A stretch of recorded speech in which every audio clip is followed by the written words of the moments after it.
ഏറ്റവും ബഹുമാന്യരായ ഭാരതത്തിന്റെ അഭിമാനമായ കോർപ്സ് ഓഫ് സിഗ്നൽസിന്റെ വിശിഷ്ട വ്യക്തിത്വങ്ങളെ, വേദിയിലും സദസ്സിലും ഉപവിഷ്ടരായിരിക്കുന്ന ബഹുമാന്യരെ, നിങ്ങൾക്ക് എന്റെ സ്നേഹാഭിവാദ്യങ്ങൾ.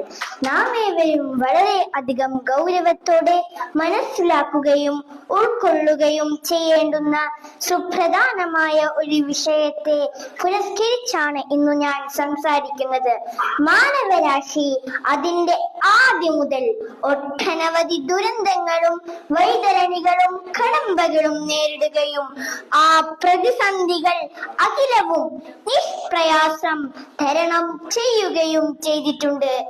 എന്നാൽ നാം രക്ഷ പ്രാപിക്കാൻ ഒരു വഴിയും പഴുതും കാണാതെ പരിഭ്രാന്തിയോടെ വിറങ്ങലിച്ചു നിൽക്കുന്ന ഭീകരവും ബീഭത്സവുമായ ഒരു മഹാമാരിയാണ് നമ്മുടെ സമൂഹത്തെ കാർന്നു തിന്നുന്ന ലഹരി എന്ന കൊടും വിപത്ത്.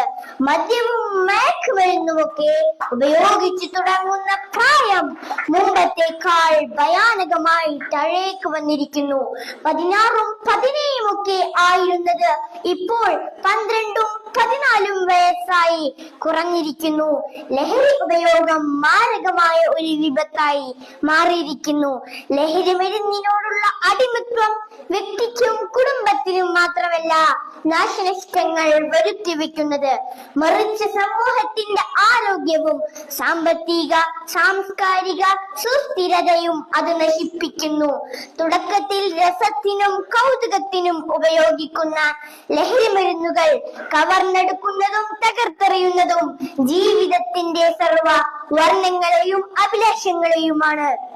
ദൈവത്തിന്റെ സ്വന്തം നാട് എന്ന് വിളംബരം ചെയ്ത വർത്തമാനകാല കേരളത്തിന്റെ കൗമാരവും യൗവനവും ലഹരി എന്ന ചെകുത്താന്റെ കരാളക്കരങ്ങളിൽ പെട്ട് നട്ടം തിരിയുന്നു.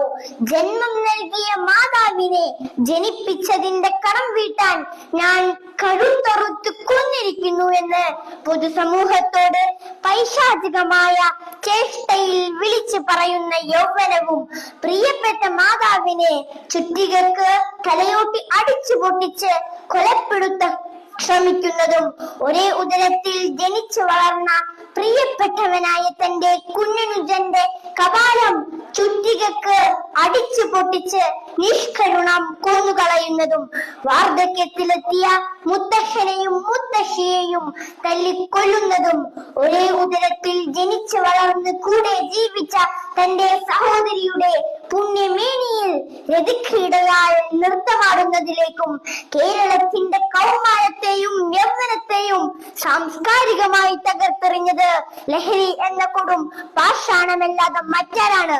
പറക്കമുറ്റിയിട്ടില്ലാത്ത, ജീവിതത്തിലേക്ക് കാലെടുത്ത് വെച്ചിട്ട് പോലുമില്ലാത്ത 10ാം ക്ലാസ്സിലെ പാവം ഷഹബാസിന്റെ കണ്ണ് കുത്തി പൊട്ടിച്ചിട്ടും കലിയടങ്ങാതെ തല്ലിക്കൊല്ലാൻ സോഷ്യൽ മീഡിയ വഴി ഭീകരമായി ആഹ്വാനം നടത്തിയവർ അവസാനം കൊന്നു കൊലവിളിച്ച് സംഹാരത്താണ്ഡവ നൃത്തമാടുന്ന വർത്തമാനകാല കേരളത്തിന്റെ ലക്കും ലഗാനവും ഇല്ലാത്ത രാസലഹരിയാൽ ഭ്രാന്ത് പിടിച്ച കേരളത്തിന്റെ കൊടൂര കൗമാരമേ, എവിടേക്കാണ് നിങ്ങൾ പോകുന്നത്? അപ്പോൾ നിങ്ങൾ എവിടേക്കാണ് പോകുന്നത്? സിന്തറ്റിക് രാസലഹരിയുടെ ഉന്മാദത്തിന്റെ തമോഗർത്തത്തിൽ തകർന്നടിയും മുൻപ് തിരിച്ചു വിളിക്കേണ്ടിയിരിക്കുന്നു ഈ സമൂഹത്തെ. തിരിച്ചു നടത്തേണ്ട കാലം ഭീകരമായി അതിക്രമിച്ചു പോയിരിക്കുന്നു. അക്രമത്തിനും അരാജകത്വത്തിനും ലഹരിയുടെ ഉന്മാദത്തിനും പ്രോത്സാഹനം നൽകുന്ന, അതിനെ ഗ്ലോറിഫൈ ചെയ്യുന്ന സിനിമകൾ, സീരിയലുകൾ, കഥകൾ, നോവലുകൾ, സാഹിത്യങ്ങൾ ഒന്നും തന്നെ നാം പ്രോത്സാഹിപ്പിക്കരുത്. അത്തരം സാഹിത്യങ്ങളിലെ സൈക്കോപാത്തുകളായ ലഹരിയുടെ രാസലീലയിൽ അഭിരമിക്കുന്ന അരാജകത്വങ്ങൾക്ക് നെടുനായകത്വം വഹിക്കുന്ന നായകന്മാരിൽ നിന്നും നമ്മുടെ മക്കൾ മാതൃക കണ്ടെത്താതിരിക്കട്ടെ. നമ്മുടെ മക്കളെ അവയുമായി സമീപിക്കാൻ പോലും നാം അനുവദിക്കരുത്. കുഞ്ഞുനാളിലെ ഈ അവബോധം നമ്മുടെ മക്കൾക്ക് കർശനമായി പകർന്നു നൽകുക. ജീവിതമാണ് ലഹരി എന്ന സുന്ദരമായ പരമാർത്ഥം നാം ജീവിതത്തിലേക്ക് പകർത്തുന്നതോടൊപ്പം മറ്റുള്ളവരിലേക്ക് പകരാനും നാം നാം പ്രയത്നിക്കുക. നമ്മുടെ കൗമാരങ്ങളുടെയും യൗവനത്തിന്റെയും അടിവേറുക്കാൻ ഉരുമ്പിട്ടിറങ്ങുന്ന പിശാചിന്റെ സന്തതികൾക്കെതിരിൽ അതിശക്തമായ നിയമങ്ങൾ ഉണ്ടാവട്ടെ. അത്തരം നരാധനന്മാർക്ക് 200 ഗ്രാം മട്ടനും 400 ഗ്രാം ചിക്കനും കൊടുത്ത് സുഖലോലുപതയിലേക്ക് ആനയിക്കുന്നതിന് പകരം വേണ്ടി വന്നാൽ നടു റോട്ടിൽ പട്ടണ ഒരുക്കുക. അതാണ് സമൂഹത്തിന്റെ നിലനിൽപ്പിന് അഭികാമ്യമായിട്ടുള്ളത്. ലഹരി വിമുക്ത നവകേരളം പുനഃസൃഷ്ടിക്കാൻ നാം ഓരോരുത്തരും ഒത്തൊരുമയോടെ പ്രവർത്തിക്കുക, പ്രാർത്ഥിക്കുക, പരിശ്രമിക്കുക. സുന്ദരമായ ഒരു നല്ല കാലത്തെ ആശംസിച്ചുകൊണ്ട് ഞാൻ എന്റെ വാക്കുകൾ ഉപസ്മരിക്കട്ടെ. ജയ് ഹിന്ദ്. തീവ്ര ചോക്ക്, തീവ്ര ചോക്ക്, തീവ്ര ചോക്ക്.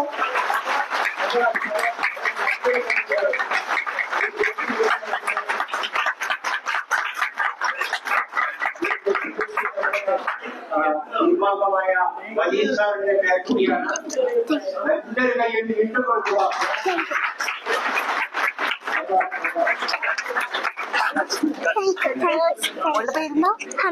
ഏത് സ്കൂളിൽ പഠിക്കണേ?